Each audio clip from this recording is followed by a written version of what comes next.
Les blocs ne sont pas particulièrement massifs et leur travail s'apparente à celui de nos cathédrales européennes. Si Angkor Wat, Taprom ou Bayonne datent bien du Moyen-Âge, ils semblent inspirés d'un même style qu'au Pérou, à l'île de Pâques ou en Égypte. La question se pose davantage sur leur localisation, à l'évidence antérieure, ces temples ayant été bâtis sur les ruines d'un ancien complexe sur près de 250 km². Even the name Angkor has a meaning in the ancient Egyptian language. Angkor means life to the horse. Archaeologists say it's all a coincidence, but I wonder if something deeper is going on, some deeper game. They all share this common DNA, this common legacy that goes right back to the beginning. Avec John Grigsby, Graham Hancock a montré en 1998 que le site tout entier est lui aussi positionné en fonction des étoiles, sur la constellation du Dragon. C'est un autre point commun des sites archéologiques importants de notre passé, qui reflètent une position particulière du ciel à un moment donné. Göbekli Tepe encodes the winter solstice 12,800 years ago. Giza encodes the equinox 12,800 years ago. The three pyramids on the ground, the Great Sphinx, the constellation of Leo, the constellation of Orion, the Milky Way, they're all part of the picture. Mathieu Lavaux et Georges Vermar se sont eux aussi intéressés au rapport entre le site de Gizeh et la constellation d'Orion, tout comme Robert Bauval. La constellation d'Orion, c'est 7 étoiles, 4 étoiles cadres et les 3 étoiles centrales du baudrier. Ces 3 étoiles qu'on retrouve sous la forme des pyramides. Il faut y associer l'étoile Sirius, qui est dédiée à Isis. Orion à Osiris, Sirius à Isis. Donc ça nous permet aussi de faire le lien avec la mythologie égyptienne. Ces étoiles-là ont des mouvements particuliers au cours du temps. Vu de la Terre, on va avoir un point bas pour Orion. C'est-à-dire qu'à un moment donné, Orion va passer au plus bas dans le ciel, et 13 000 ans après, il va être beaucoup plus haut. Et pendant 13 autres 1000 ans, ça va redescendre. Et ce qui est vraiment absolument fabuleux, en moins 10 500, au moment où Orion était au plus bas, on a un angle droit parfait. Il y a 20 minutes, pas plus, où on voit Orion et Sirius. Alors que l'étoile Sirius a ce qu'on appelle un mouvement propre. C'est-à-dire qu'elle se décale par rapport à cette étoile d'Orion au cours de ce cycle de la précession. 10 500 avant notre ère, soit il y a 12 500 ans, une date relativement proche du début du Drias récent. Graham Hancock a évoqué un cycle astronomique de la Terre appelé précession des équinoxes. Raison pour laquelle on fait probablement référence aux équinoxes ou à certaines constellations. Et comme le montre Mathieu Lavaux sur le site de Gizeh, ces constellations reportées au sol fonctionnent comme des marqueurs temporels.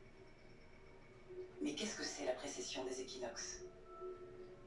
En réalité, par rapport à la Terre, les étoiles ne sont pas fixes au cours du temps. Le ciel paraît se déplacer tout entier de 1 degré tous les 72 ans, et il faut un peu moins de 26 000 ans pour faire un tour complet. Un tour de grande roue céleste. On appelait ça un zodiaque.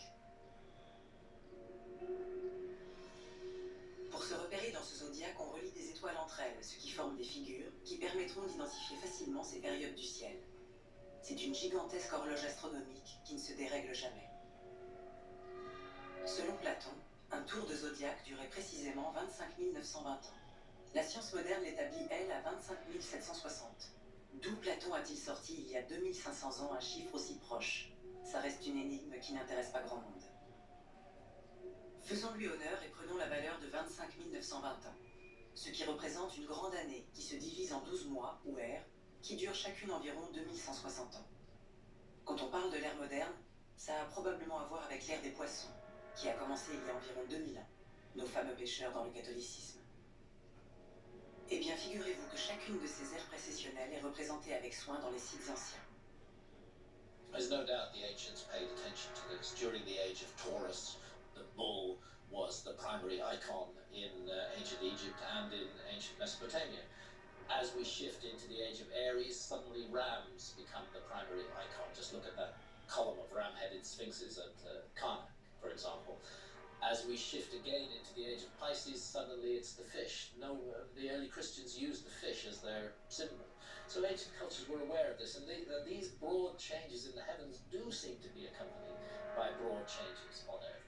Selon des mythes et des croyances anciennes de différents peuples, la Terre serait insérée dans des cycles. Le plus célèbre étant peut-être celui des soleils des Mayas, ou encore les 4 âges de la Terre de l'hermétisme, la science d'Hermès, qui malgré le nom du dieu grec qu'elle emprunte, remonterait au moins aux antiques Égyptiens. Il est donc question de cycles, de périodes de temps. Au cours de l'histoire, on a plusieurs fois parlé de la fin des temps, mais il s'agirait plutôt de la fin d'un temps, la fin d'une ère précessionnelle. Est-ce à cela que le français André Malraux pensait lorsqu'il a prononcé cette célèbre phrase « Le XXIe siècle sera spirituel ou ne sera pas ».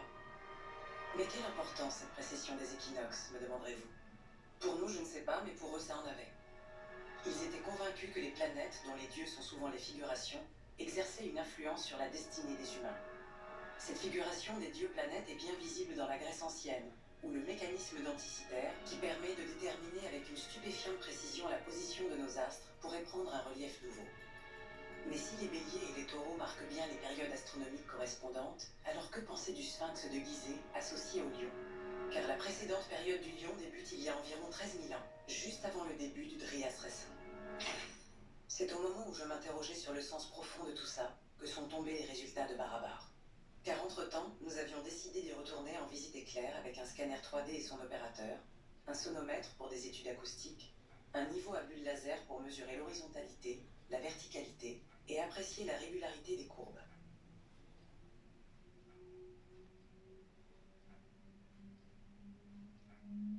Les images que vous allez voir sont le résultat de scans en 3D, réalisés par un double faisceau laser rotatif qui parcourt toutes les surfaces. Elles sont en quelque sorte l'équivalent d'une IRM. Les impacts des lasers déterminent des millions de points qui permettent ensuite de reconstituer les volumes avec une précision de l'ordre du millimètre et d'en obtenir des images en 3 dimensions que je vais vous présenter brutes, sans aucune retouche. Commençons par les 2 grottes inachevées.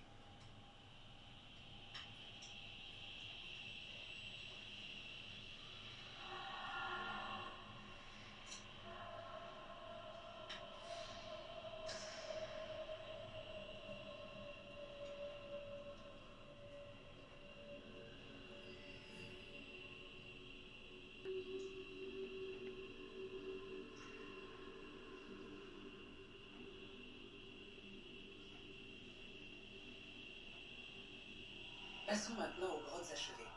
On constate une sorte d'évolution logique des formes. La première est trapézoïdale avec plafond voûté, entrée sur sa largeur.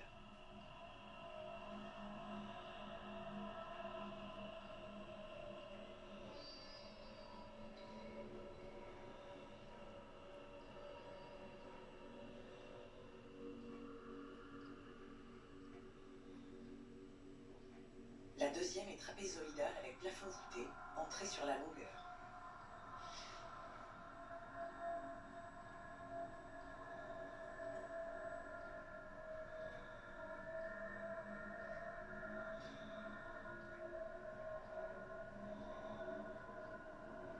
La troisième est entièrement voûtée.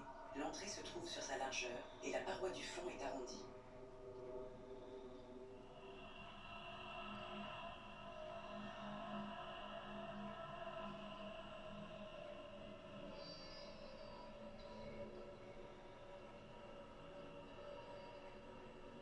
La quatrième est trapézoïdale avec plafond voûté, entrée sur la longueur et arrondie aux 2 extrémités.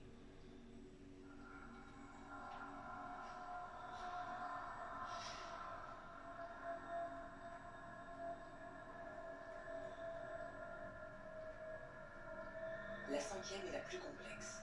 Trapézoïdale avec plafond voûté, hémisphère sur cylindre tronqué à une extrémité.